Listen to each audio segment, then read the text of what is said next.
એક ખેડૂત હતો જેણે ઉત્તમ ગુણવત્તાની મકાઈ ઉગાડી હતી. દર વર્ષે તે શ્રેષ્ઠ મકાઈ ઉગાડવા માટે એવોર્ડ જીતતો હતો. એક વખત એક અખબારના પત્રકારે તેનો ઇન્ટરવ્યૂ લીધો અને તેણે તેને કેવી રીતે ઉગાડ્યું તે વિશે પૂછતા તેને કંઈક રસપ્રદ બાબતો જાણવા મળી. રિપોર્ટરે શોધ્યું કે ખેડૂતે તેના બીજને તેના પડોશીઓ સાથે વહેંચ્યા હતા. તેથી પત્રકારે પૂછ્યું, તમારા પડોશીઓ દર વર્ષે તમારી સાથે સ્પર્ધામાં પ્રવેશ કરે છે, ત્યારે તમે તમારા શ્રેષ્ઠ બીજ તેઓને કેવી રીતે વહેંચી શકો છો? કેમ સાહેબ?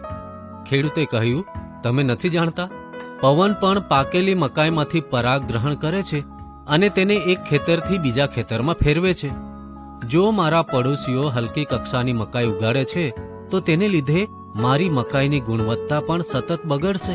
તેથી જો મારે સારી મકાઈ ઉગાડવી હોય તો મારે મારા પડોશીઓને સારી મકાઈ ઉગાડવામાં મદદ કરવી જોઈએ. મિત્રો, આપણા જીવન સાથે પણ એવું જ છે.